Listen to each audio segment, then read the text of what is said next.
Voilà, bonsoir à tous au nom du Seigneur. Je suis content de pouvoir vous dire un petit mot. C'est mon ancien qui m'a demandé de dire un mot et je le fais avec une grande joie.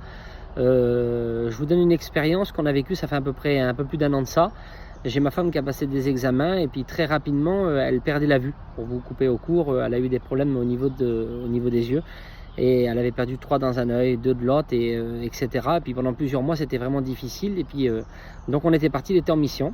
On était parti, il était en mission. On l'a mis dans des moments de prière, dans des moments de jeûne. Et puis voilà, on avait continué notre prière comme ça. Et puis arrivé à un moment donné, dans l'été, elle perdait tellement la vue qu'elle était arrivée dans un stade où elle ne voyait plus une personne à partir de 6 mètres. C'est-à-dire on comptait 6 mètres et elle ne voyait plus les définitions d'un trait d'un visage, elle ne voyait qu'une silhouette, elle ne voyait pratiquement plus rien. Et puis on commençait vraiment à s'inquiéter. Donc on a fait recours à des médecins. Donc on était à l'hôpital 15-20, Rothschild et puis Versailles, enfin pratiquement les meilleurs hôpitaux dans la région parisienne.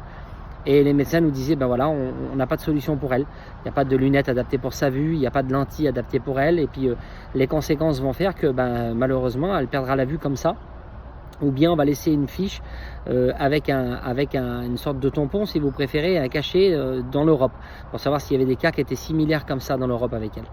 Et donc moi et ma compagne, on disait rien, il y avait des amis qui nous entouraient, mais on n'en pouvait plus, quoi. On était vraiment fatigués.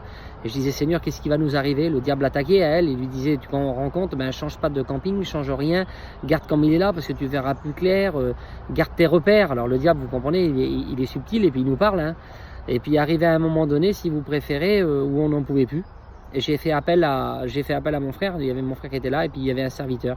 Je ne citerai pas le nom, c'est pas édifiant, mais il y avait un serviteur qui était là. Et puis donc le serviteur qui était là, je lui ai demandé par téléphone, je l'ai appelé et je lui ai dit voilà mon frère, c'est vraiment compliqué pour nous. En ce moment on vit des moments difficiles. Et puis je vous dis dans les mots ce qu'il m'a dit en quelques mots. Il m'a dit voilà, moi je vois une attaque du diable. Le diable veut pouvoir vous attaquer, il veut pouvoir vous détruire, et puis il veut plus que vous travailliez pour Dieu. Et puis moi j'étais là, puis je disais Seigneur, je disais oui, mais dans mon cœur je pensais pas à ça.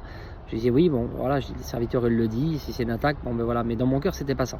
Et il dit après quelques minutes de discussion avec, il dit si tu peux me passer ta femme au téléphone. Donc je lui ai passé ma femme, elle a mis un foulard et ils ont prié le Seigneur. Tout simple, vous savez, ça fait tout simple. Et quand il a prié le Seigneur au téléphone, je le dis aujourd'hui parce que c'était au téléphone. Croyons pas, Seigneur, que malgré le téléphone, qu'il n'y ait pas de bénédiction. Non, Dieu agit comme il veut.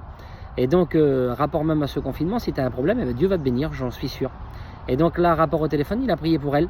Et quand il a prié pour elle, elle a senti une chaleur qui est rentrée dans son corps, elle a senti une chaleur dans ses yeux. Et elle a ouvert la porte, et quand elle a ouvert la porte, avant d'ouvrir la porte, le serviteur lui a dit écoute, je pense que tu vas être fatigué, il va falloir que tu te reposes et puis que tu dors. Et quand il a fini, elle me dit alors dis-moi, qu'est-ce qu'il t'a dit le serviteur? Il m'a dit que j'étais fatigué, que j'allais être fatigué et il va falloir que je me repose. Moi je lui ai dit écoute, dors, repose-toi et dors. Faut pas se compliquer la vie. Je dis Seigneur, je dis repose-toi et dors ma femme.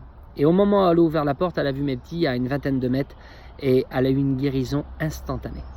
Dieu a complètement guéri. Alors j'aimerais te le dire. Je le dis dans mes mots, je ne veux pas être compliqué, il ne faut pas être compliqué dans l'évangile. Je le dis dans mes mots, merci Seigneur que ma femme a été guérie. On est reparti d'un pas avec Dieu. Mais l'essentiel pour toi aujourd'hui, c'est que ton cœur soit guéri. Le corps, c'est une chose, merci Seigneur, on guérit du corps, c'est énorme. Mais si on guérit dans notre cœur, c'est autre chose. Je crois que le Seigneur a des projets pour vous. Voilà. Et moi, il avait des projets pour mon foyer. Aujourd'hui, je me suis levé pour servir le Seigneur, ça fait quelques temps. Et puis, je compte sur la grâce de Dieu et je sais que Dieu a des projets pour moi et je sais que Dieu a des projets pour vous. Voilà. À travers cette petite vidéo, que Dieu vous bénisse pleinement.